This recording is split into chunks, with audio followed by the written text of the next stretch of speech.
It will be my distinct pleasure to introduce Barry Culligan. He's been reading the Urantia book for 20 years and is currently serving as the president of the Great Britain and Ireland Urantia Association. And he will be presenting us with the topic faith, joy, peace, and revelation. The stage is all yours. Hi, everybody. Thank you very much for having me. So this lecture, I don't have any slides or sheets. I'll be walking my way and talking my way through this. I was reflecting on what we might explore in this presentation. And I was thinking about the nature of joy and happiness. You know, it's the main theme. So one of the things I remember reading a while ago was from a guy called Bishop Barron. He's a bishop in the United States, I think California. And he talked about the pursuit of happiness and the pursuit of peace. And it struck me that that sentence was confusing. And I think it's confusing for a lot of people because people think you can pursue happiness and that you can pursue peace, but you can't. You know, happiness and peace are a consequence of a higher event, a more substantial reality. They're a shadow, they're an effect, they're a consequence. So you don't pursue happiness in itself, you pursue the higher reality and happiness follows. It's like the saying, pursue the substance and the shadow will follow. So when we think of, say, the normal experience of happiness, we think of, say, when we're going for a job interview, and there's a lot of people going for the job interview, but you get the job, you know, and you're like, yeah, I scored, I did it, I achieved something, and you rejoice. You know, or if you're proposing to your beloved and you get down on one knee and you say, will you? And she says, yes, you're overjoyed. The joy isn't a thing in itself. It's not something separate. It's not something pursued. It's a consequence of something more substantial, you know. And people in the pursuit of joy and the pursuit of happiness, they kind of, what they end up doing is pursuing the shadows and end up being miserable, not realizing that these are a consequence of more substantial realities. As I reflected on this, I realized that there's like 4 primary sources of joy in our lives. Okay, there is, in one case, the joy of actually being you. And that is a pleasure that only you get to share. And you know that being you is a very pleasant thing if you think about it. Say you've had a long day and you've 100 people pulling out of you, asking you questions, trying to follow up on this, trying to follow up on that. And after the whole day, you get home and finally there's a moment of silence and nobody's asking you any questions and you're just, oh, a moment's peace, and you get a chance to be you. And in that moment, just being you, without all the conflict and all the questions and all the demands, just being you is a joy. And it's a joy only you can experience, you know. So when God created you, he created a very specific and unique source of joy that you get to share and you get to experience. You get to share an experience with him, which is very, very cool. Now, second to that, then we can put down the joy of doing. You know, because it's not just a case of being, just being you. You know, we know in the Urantia book, with God, sonship is the great reality, but with God, the supreme, you have to do something. You can't just be something, you have to do something. You have to make a difference. You have to add to the sum of human happiness. You have to contribute so that in your passage through the world, it becomes a better place because your feet touched it, you know. So you're called to do, you're called to serve. You're called to improve the lot of your fellows, and you have that opportunity. It is interesting that there is the joy, the pure joy of just being you, but there's also the pure joy of knowing God, that experience of connecting with divine realities and the tremendous sense of gratitude and worship that wells up in the soul. But that can't ever be a purely selfish experience. That has to be an experience which overflows into the lives of your fellows, that all that gratitude and all that thankfulness you see God alive in your fellows, and you want to reach into their lives and make their lives better. So that the shadow of true worship is service. So the shadow of true joy is service. And you see that when it comes to the pursuit of joy, the pursuit of happiness, that the service of your fellows is, how would you say, indispensable. Indispensable. Now, there's also the joy of discovery, the joy of revelation, and there's all sorts of ways that impacts upon you in life. The joy of discovery is when you've been in search of a thing for a long time, and finally you get it. Again, it's like the achievement thing we were discussing earlier, that it's a consequence of something else. So when you discover something that enriches your life, you give thanks for it, and it changes your life.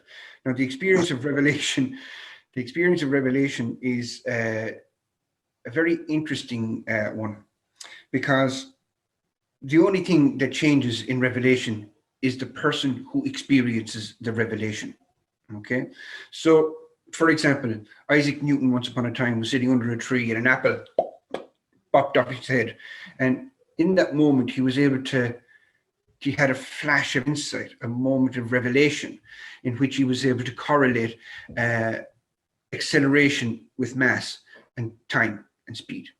And this helped him build the fundamental laws of mechanics, Newton's laws of mechanics, and it changed our world, because other people were able to understand his perspective. He was able to communicate his revelation mathematically in a way that other people could capitalize upon and use to make the world a better place. So the universe itself didn't change after his revelation, but he did, and we all did, as a result of our ability to share this experience. So revelation changes the person who experiences it. It doesn't change the universe, and I think that's hugely important. Give me 1 second here now, and I think when we look at the nature of say spiritual revelation, that's very profound, because again, it's a personal experience. It doesn't change God, it doesn't change the universe, but what changes is your perspective on that universe. In the realm of physics, revelation has to do with the correlation of the movements of matter. In the realm of spirituality, the correlation is in the realm of being and the relationship between beings. So spiritual revelation will often be experienced as a form of profound unity. And we know that God, one of his primary experiences of God is the experience of unity. Now,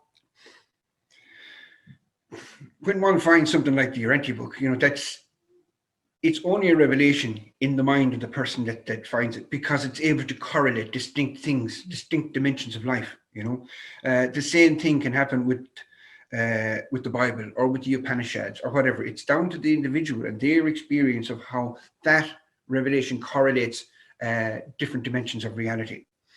Okay, so let me see. When it comes to the pursuit of happiness, one of the most, how would you say, safest ways for us to achieve great personal happiness is in the pursuit of perfection, the pursuit of personal perfection. We're invited to be perfect, even as our Father in paradise is perfect, and I think that gives us an opportunity for the experiencing of tremendous joy. And I'm a big fan of this idea of the pursuit of perfection, and of our personal responsibility for the pursuit of perfection. When I think of, say, who I am now and who I could be, if I was in the future, a more perfect version of who I am now, then a more perfect version of me will have more peace, more joy, more understanding, more courage, more hope. I'll have a much better figure, I'll have more money in the bank, maybe that's something to do, I don't know. But the pursuit of perfection is the actualization of the ideal of yourself. And insofar as you manage to manifest the ideal version of yourself, you are manifesting your divine identity, what the Urantia book calls your adjuster identity, your spirit identity, your divine self. And insofar as you succeed in making your divine self manifest in time, you achieve tremendous happiness. An awful lot of this rests upon the experience of faith. Faith is it's a very profound link between you and the divine, and it's a very, very transforming power. In many ways, I would see faith as being the foundation upon which our tomorrows are built, you know, and it's also the source of energy for our tomorrows, you know.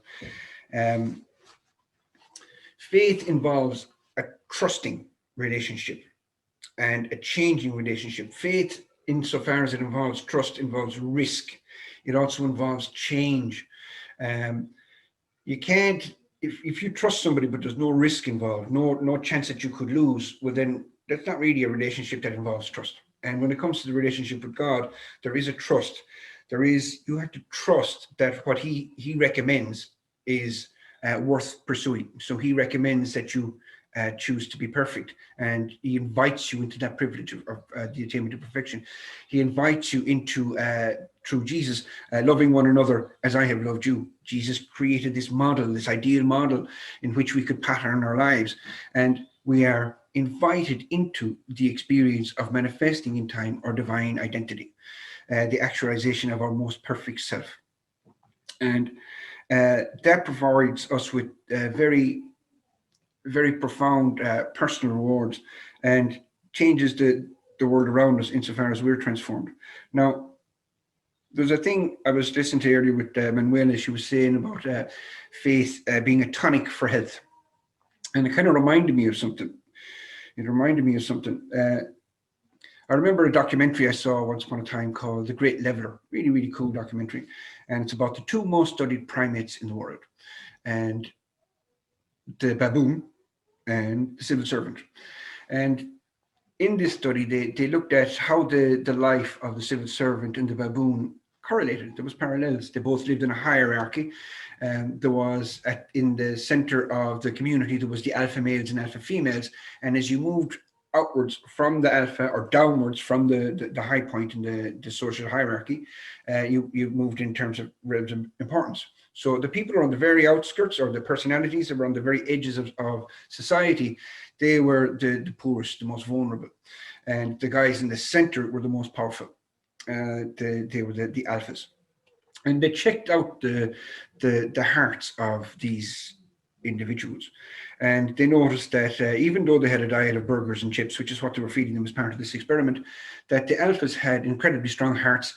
The cell membranes, the walls of their arteries were really strong and thick. They were good and wide, delivered a lot of blood around their system. They were surprisingly healthy in spite of a bad diet. But as they moved from the center, or from the top down, the hearts became weaker and the cell walls became thinner. And as a result of that, as you moved out towards the edge, those guys who were living on the edge of society were living in a state of constant stress.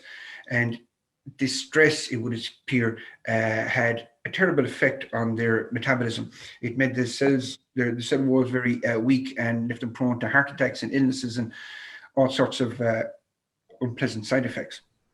And they discovered that similar was true to human beings, that they're placed in the hierarchy. There's a part of your brain which actually tracks that. You're placed in the hierarchy. It affects your mood and affects your behavior in very profound ways. If you feel quite low in terms of social hierarchy, you will have feelings of anxiety and depression, and you will try to act in a way that will get you up the social ladder. Whereas if you're at the top, you feel like you're the king, the master of all you survey. And that leads certain individuals to have a very positive outlook in life, and others people have a very despairing outlook in life. Now, when we think of the experience of faith and of connecting directly with God, well then, in many ways, that, how would you say, plugs you directly into the alpha. Okay, and you become a member of that family. And when you become part of the family of God through faith, you a tremendous burden is lifted off you in terms of fear and anxiety and worry and woe and considerations about the future. There's a cool quote in the book of Jeremiah, chapter 29, verse 11. Behold, saith the Lord, fear not, for I have plans for you, plans to prosper you, to give you joy and a hope and a future, you know. And the gospel is all about that. It's about this idea that there is an all-powerful alpha deity who actually cares about you as an individual and is interested in your ultimate long-term welfare, and is seeking to lead you and entice you and lure you into the joys of perfection, the joys of service, to discover that all this amazing reality was made possible by a God who loves love, and a God who loves life, and a God who has endless revelations in store for you, you know. And the pursuit of God is the pursuit of like endless revelations, because he is the limitless one. And the more you know God, the more you know there is to know. Like, you know, the more you know God, the more you discover that how little you know. And the Father thrills to reveal himself to his children. And he can only do that to the maximum of their ability to comprehend the experience. So as you grow as an individual being, so the revelations that he is capable to bestow upon you are increased. I find that kind of fascinating. The Urantia book talks about the religion of the spirit. It says that the religion of the spirit requires conflict, courage, effort, struggle, loyalty, you know, but the religions of authority don't need anything like that. They just need you to acquiesce. They need you to accept. They need you to be obedient. The religion of the spirit involves you personally in the pursuit of truth, in loyalty to truth, in the manifestation of truth, in terms of the pursuit of perfection. And as a result of that, it gives you personally profound spiritual rewards and spiritual joys, but it requires effort, you know. One of the things I often think about when it comes to happiness is that you might find happiness by accident, but you will never maintain happiness by accident. Happiness for each of us, the amount of happiness we have in our life is directly proportional to how well we conform with the laws of happiness. And the laws of happiness, they're fairly simple, you know, but you have to find them for yourself, and you have to do the efforts to conform to them. You know, the Urantia book says, what is it? Effort does not always produce joy, but there is no happiness without intelligent effort. And as we understand God and understand his expectations for us and understand his invitations for us, and as we begin to take on board the opportunities that his invitations extend to us, then we open our lives up to profound forms of joy, profound forms of peace. The world is right now undergoing a tremendous shaking, you know, a tremendous shaking. And it's very disconcerting, you know, for a lot of people, because it seems like it's just coming apart, that all the things that they trusted and believed in have come tumbling down. And it's at times like these that faith forms an indispensable bulwark against the darkness, you know. It allows us to pierce through the veil of darkness and uncertainty before us to the bright and better day, you know, and not to lose faith in the reality of the bright and better day, even though today is pretty dark. You know, there's a lot of people out there struggling, a lot of people not able to work, a lot of people not able to visit family, you know, an awful lot of the joys that we would have had in our life that we could look forward to have been taken from us. We can't go to a restaurant for a meal. We can't go to the pub with a friend, you know. We can't go and watch a match. The things that we would have done to kind of bring a little joy to our lives, visit to a theater, listen to some music in a concert hall, all those things have been taken from us, and an awful lot of people are feeling quite acutely the profound nature of that absence of purpose. But when it comes to our relationship with God, we're always got a purpose. That's what Jesus told us. Seek first the kingdom of heaven, thereafter will all things needful be added unto you. You know, there's a guy, Friedrich Nietzsche, he said, he that has a why can bear with almost any how.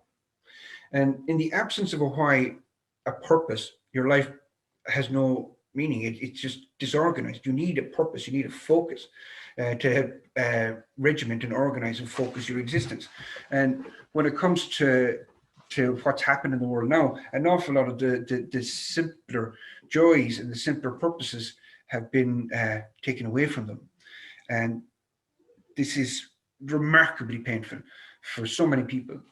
And this is why it's going to ultimately, for many people, drive them inwards to discover the font of purpose and joy within themselves, to discover the font of peace within themselves. That's what the Father offers people. Now, when it comes to, say, the trust in God, there's a guy, his name was Ernest Fremont Tittle, and he has a book called The Religion of the Spirit, I think it's called, and it's called Studies in Faith, and it explores the importance of faith and the difference it makes in one's life. One of the points he makes is that Einstein's theory of relativity, is it true or not? He says, maybe, I don't know. He said, I'm not smart enough to figure that out, but whether I believe in it or not, it doesn't affect my life, But questions like, is love more powerful than hate? Is good greater than evil? These are important questions. And should I wait for proof that good is actually more powerful than hate before I actually respond with good to evil? Should I wait for proof that righteousness is better than wickedness? Should I wait for proof? Because if you wait for proof, then you could be waiting a very long time, because the world isn't very interested in proving those things. It's interested in proving other things. But the importance of faith is it's a choice that we make a stand, and we make it affects our lives in how the decisions we make. So when it comes to bearing the fruits of the Spirit, like patience and forgiveness and forbearance and tolerance, those things require us to choose not to give in to our animal nature, but to instead abide by our divine inclinations. It invites us, it asks us, so when we are wronged, to forgive. When we are betrayed, to forgive. When we are hurt, to find a way to turn the other cheek, so that the malice in the other does not overwhelm us, and the goodness in us has a transforming effect on the darkness in our brother, lost though he may be. We're invited to partner with spiritual energy in the transformation of ourselves and in the transformation of the world, and in challenging the beliefs of others and their choices.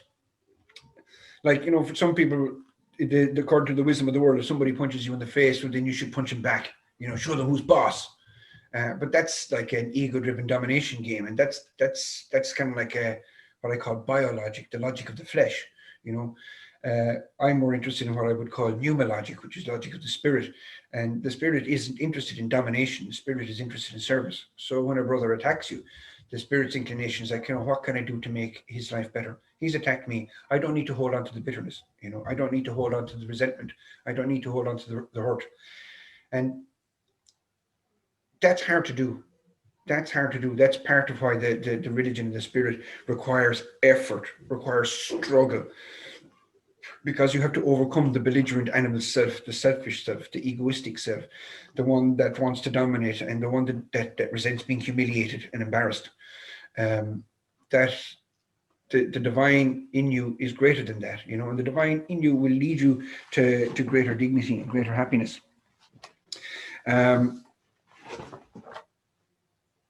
There's a cool thing there that Jesus says, like, your joy is born of trust in the divine word, and you shall not therefore be led to doubt the reality of your Father's love and mercy. And we see in the New Testament where he talks about, like, even though nations collapse and empires crumble, like, what has that got to do with you, the one whose life was hid in the sun? So what if nations collapse and empires crumble? That's, so right now we're seeing there's a huge threshing going on in terms of people of faith, that the world is being rattled in a very big way, and the people of faith are emerging, like, to have faith and peace and joy and gratitude in the midst of this tremendous crisis. It's a very, very profound thing, you know, it's very, very profound. And I think it's attractive. You know, there's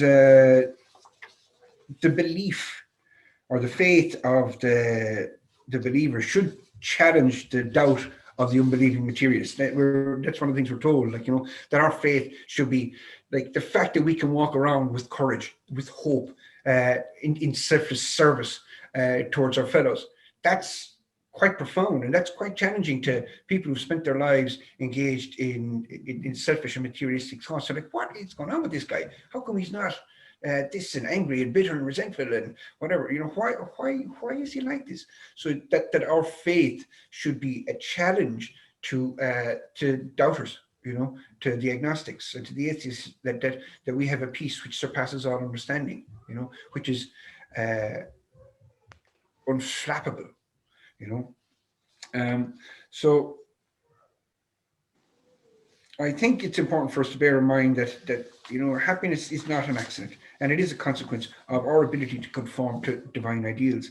We're invited to manifest our divine nature, and that's a great thing, you know. And it's a thing that nobody can take from us. You know, the pursuit of perfection is not something anybody else can do for me. You know, if I'm overweight and a more perfect version of me is a few pounds lighter, nobody else in the world can lose those pounds for me except me. But if I'm hurt by somebody, nobody else in the world can forgive for me. I have to do the forgiving. I have to let go the grudge and the resentment. Nobody else can do that for me. And insofar as I succeed in doing that, I manifest my divine character. It's not that I'm going to be a walkover, a pushover. That's not what it's about. It's about not succumbing to the bitterness and not allowing the bitterness to mar your thoughts, you know, to be thinking evil thoughts about another. You know, to try always to be looking upon them in a kindly way, as though the way Jesus would, you know, and that's cool, you know. Is there anybody that might have questions or things to say or comments they'd like to make? I'm all ears. Andre, are you going to say something? Yes, please.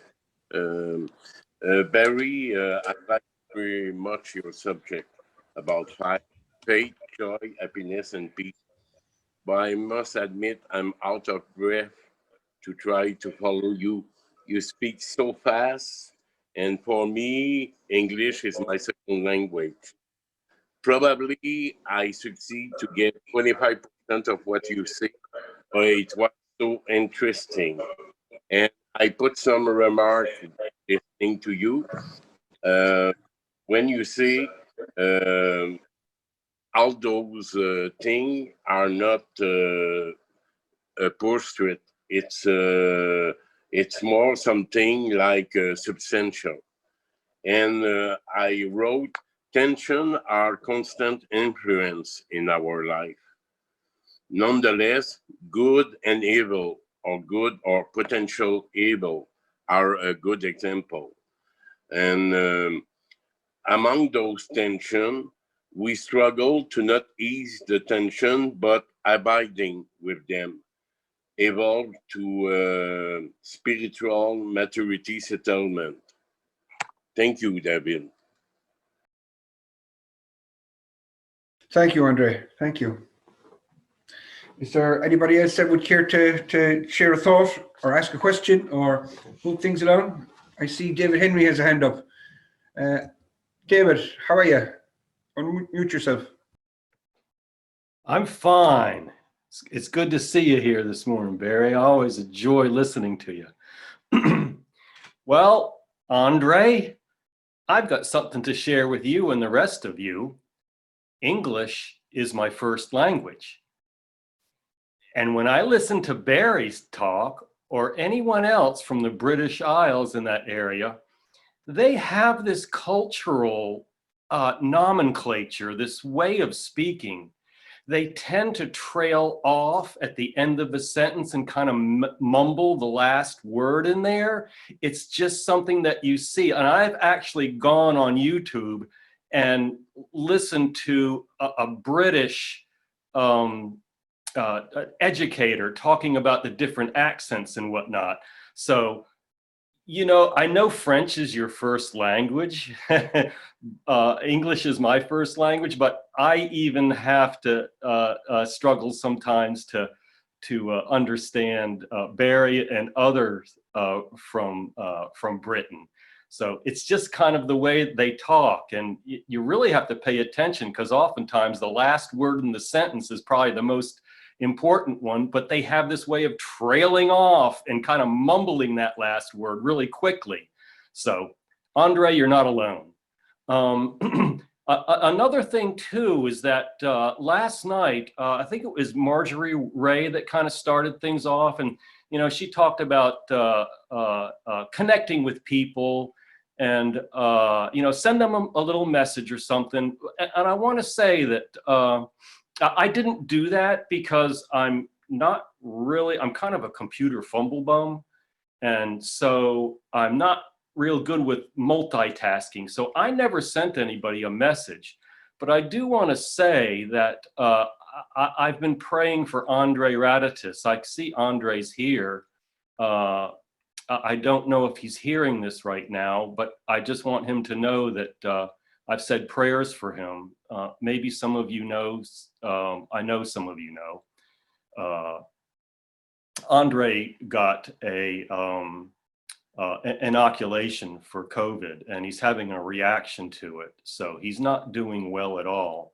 So prayers go out to Andre. I've never met Andre, but I feel really close to him. There's a spiritual bond I feel with him, as I do with so many of the other ones. I know that there are things that I believe that others don't believe, and that doesn't matter. It's to me. I have a love for everyone here, and so.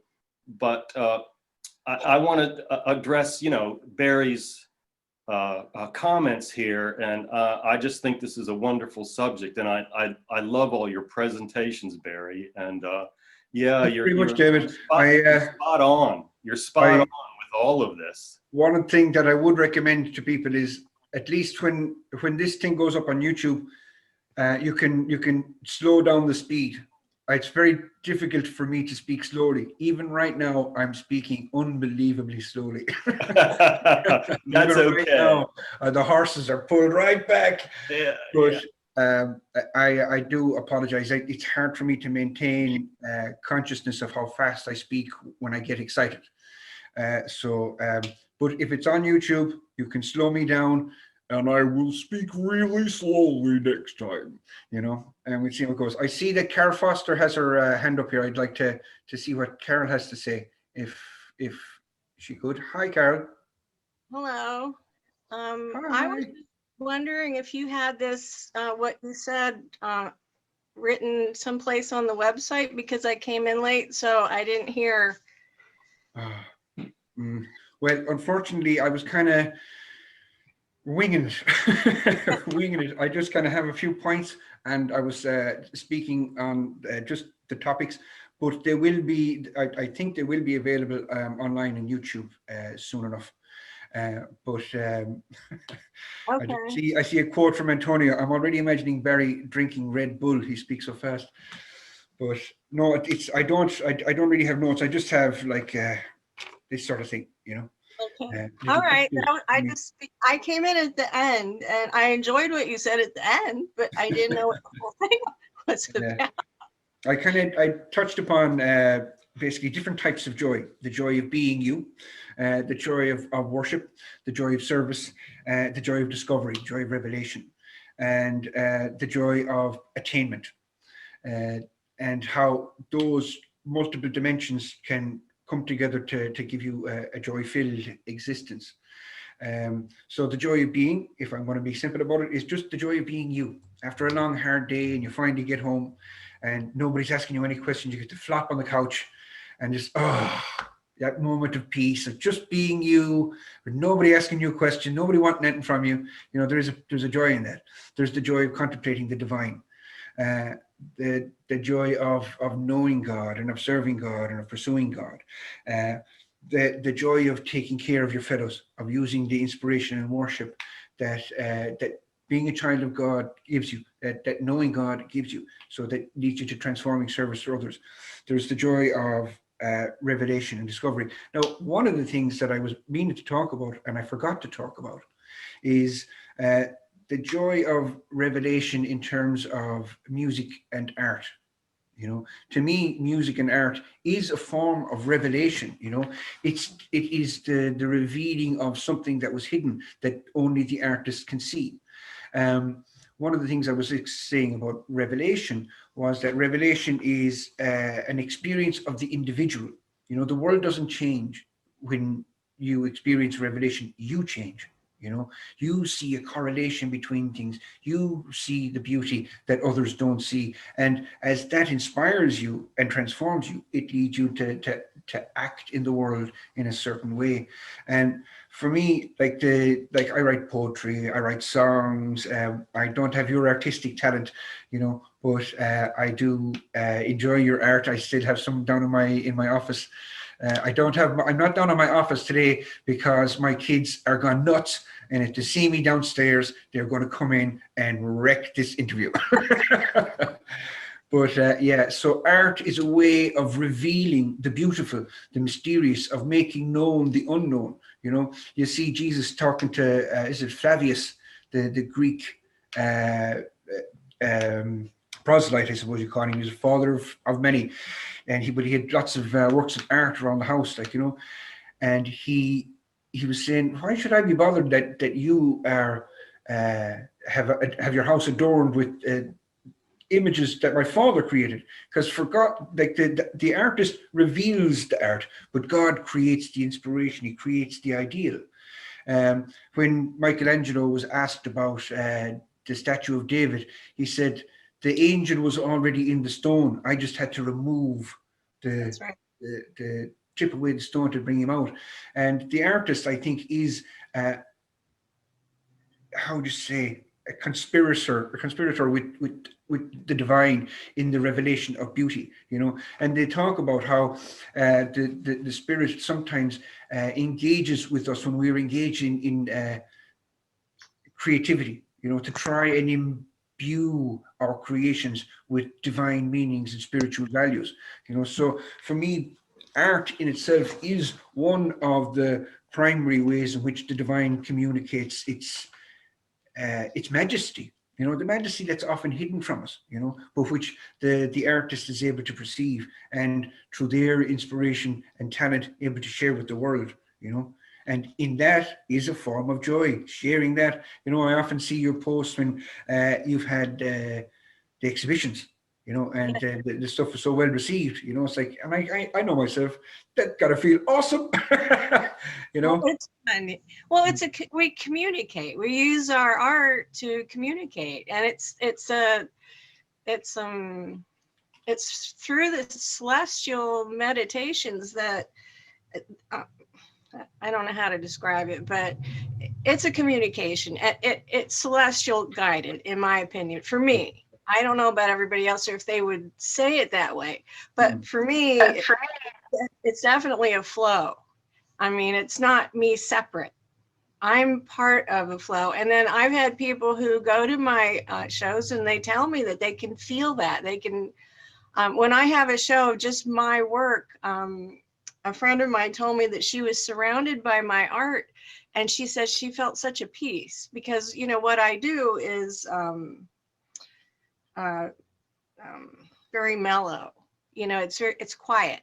It's not loud. It's, you know, are you still there? There's a tremendous beauty in it and a peace. That's what I noticed from your art. It's this sense of calmness and of beauty, and to me that's very much like being in the presence of God, you know, this tremendous calmness, this tremendous beauty, which inspires and nourishes the soul, you know. And again, it kind of adds to the theme of what this is going on for this 24 hours of joy and peace and of faith, you know. Because I wonder sometimes, like, you know, you look at art, you don't know when you start the pen on the page, would you have an idea of what you're going to do, or does the page kind of reveal to you, like, you kind of start drawing a line and think, oh, I'm going to go this way, I'm going to go this way? Well, I have a plan. but it doesn't always go as planned. I heard a quote just the other day, and I thought it was great. And it says, "No plan survives contact with the enemy." That was a good one from Mike Tyson. Everybody has a plan until they get a punch in the face. Right. Then that's out the window. Well, I had to teach myself to accept that my plan wasn't always good. And it was hard too, because I would have this idea the way it was going to go, and it wasn't going that way, and I'd get all mad about it. But I've learned. It's one of the things I've seen with so you over the years. Sorry, pardon me. It's just a thing I think is worth getting into. One of the things I've watched in your journey over the years is your journey into forgiveness, you know, yes. and the transforming and freeing up element of that. And like when I was kind of preparing for this lecture, one of the things that struck me over and over again was joy and liberty are kind of almost correlations of one another. And forgiveness is a type of bondage, you know, and the inability to forgive is a type of bondage. It binds you to the pain, it binds you to the trauma, whereas forgiveness, it frees you, you know, and in the freedom there is joy, you know. And I found that interesting about your journey. Would you like to share some of that for us? Well, the quote that started me was, to forgive is to set a prisoner free and discover that the prisoner was you. Because I was very bonded to my haters, I guess you would say, or the persons who had caused me pain and suffering. I was very bonded to them. And so in order for me to practice forgiveness, I had to release the bonding. It was a complicated process, because if it's in your family, you know, it's a real problem. But that is exactly what I did. I just said, I am going to do this. I am going to move on and forget all that. And it was hard. It's hard to do that, because God wants you to love your family and to love the people who you love, your enemies. You know, I mean, that's in the Bible and the Urantia book, both. And that's hard to do, because then that bond is still there. So you have to teach yourself how to release yourself from the bond, continue to care about and love those people who have affected your life. And another thing is, hardship does help us grow. So there's good hardship and there's negative hardship. So then you have to go through that, you know, and you have to throw out the bad hardship and embrace the good hardship. So that it's really complicated on this world to go through all that stuff. And I did write about it a lot when I was doing it. And I'm kind of, you know, I don't know if I should keep going on about it, because it's over now. And I'm happy, and I like being happy, and I don't want to go back there anymore. But in order, you know, I lost, you know, people in my life in order to do this. And that was hard for me, but yeah, well, the journey it's a challenge, but it's worth it, you know. And you never lose anything, but God doesn't help fill in that gap with something more precious, you know. You never, I've learned you can't be afraid to lose things, you know. And it's hard to grow up in this world and coming from, how would you say, like a toxic culture, to learn to love in a healthy way, you know, and to love unhealthy people in a healthy way. You know, that's a big challenge, you know. And they love their unhealthiness, and they'll attack you. Yeah, that's absolutely true. To their unhealthiness, just like I was, and they'll go after you. No, you know, you're doing blah, you know, they accuse you of this and that, you know, and it's really, it's the individual has to make the choice. And then when they make the choice, they start listening. But until they agree to let go of that bond that they had with their pain and suffering, you know, they're going to get mad, and they're going to, you know, deny you. And it's very complicated to try to help somebody who doesn't. The boundaries are tricky. I just wondered, does anybody else want to say anything apart? I just want to throw it out there and see what we have. Right then, Barry, I got something to say. I think the forgiveness thing is a really important factor in 100%. in personal growth. Yeah, I think as mortals living on this planet, there are things that we've all experienced, and we've all experienced being severely abused by others. And it really is a tough thing to kind of let it go when people have thoroughly abused you and have lied, and it's just a horrible thing. And you know, they're in denial as to what they do. And for you to forgive them is quite a challenge. And if you can accomplish that, you can really move forward. But you're right, Barry. And Carol both. You know, it's a real challenge. And so, but when you finally do that, there is a joy and a peace that you feel, and there's an expanse of consciousness with that. It sounds counterintuitive, but there really is. I mean, you're connecting more with the first source and center, and that's where everything is centered. In your life. Like, you have to say that your relationship with the divine is what empowers you to succeed in affecting this personal transformation. You know, the fruits of the spirit, they're fruits of a relationship that you have in which you're contemplating the power of love and contemplating the power of the good and contemplating the nature and strength of forgiveness and bringing them into your life in a real way. You know, it's hard. It's easy. It sounds great in sitting in church to hear, oh, forgive your neighbors. It's an altogether different thing to forgive, to actually forgive. It's hugely difficult. I see Andre has his hand raised here. He'd like to join in. Andre. Thank you, Barry. And thanks to have give some room to Carol to express something she's trying to mastering.